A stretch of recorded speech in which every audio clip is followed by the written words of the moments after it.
Kamal Haasan Vikram cinema నుంచి ఫామ్లోకి వచ్చాడు. శంకర్ అయితే హిట్ కొట్టి చాలా కాలమే అయిపోయింది. రోబోనే అతనికి చివరి హిట్. మళ్ళీ ఇంతవరకు హిట్ కొట్టలేదు శంకర్ మీద చాలా ఆరోపణలు కూడా ఉన్నాయి.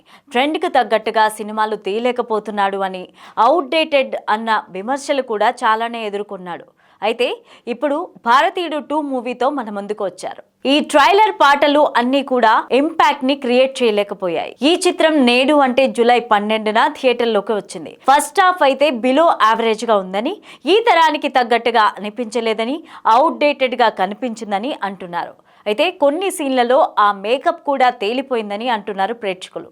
కొన్నిసార్లు అయితే సీన్ మిస్ అయినా కూడా అందులోని ఎమోషన్, డ్రామా వర్కౌట్ కాలేదని అంటున్నారు.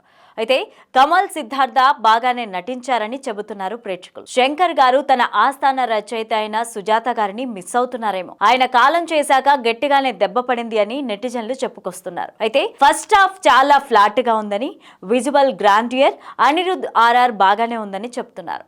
శంకర్ అవుట్డేటెడ్ స్టోరీ, స్క్రీన్ ప్లేతో విసిగించాడని అంటున్నారు. ఇక భారతీయుడు 2 డిజాస్టర్ అని, ఇంపాక్ట్ లీడ్స్, అలాగే గ్రాండ్, బోరింగ్, డ్రాగింగ్ గా, అవుట్డేటెడ్ గా అనిపించిందని అంటున్నారు.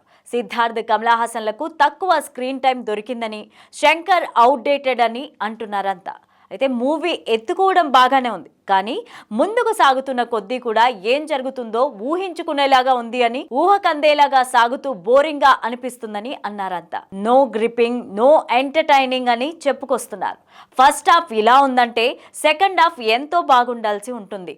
అయితే కమల్ హాసన్ నటన పీక్స్లో ఉందని, శంకర్ మార్క్ మిస్ అయిందని, సిద్ధార్థ్, రకుల్ ప్రీత్ నటన అయితే బాగుందని, ఇంటర్వెల్, క్లైమాక్స్, ట్విస్టులు బాగున్నాయని ప్రేక్షకులంతా అంటున్నారు. ఎట్టకేలకు శంకర్ హిట్ కొట్టాడని కొందరు అంటుంటే, అబ్బే సినిమా అంత బాగలేదంటూ మిక్స్డ్ టాక్ వినిపిస్తుంది. ఇదే శంకర్ తీసిన వరెస్ట్ సినిమా ఇదే అని కూడా కొందరు కామెంట్ చేస్తున్నారు. 3.5 గంటలు వేస్ట్ చేసుకున్నామని మరికొందరు అంటున్నారు. మరి నిజంగానే భారతీయుడు 2కి ఇలాంటి టాక్ ఉందా? ట్విట్టర్ లోని ఈ టాక్ నిజమైందేనా అని తెలియాలంటే పూర్తి రివ్యూ బయటకు వచ్చే వరకు ఆగాల్సిందే.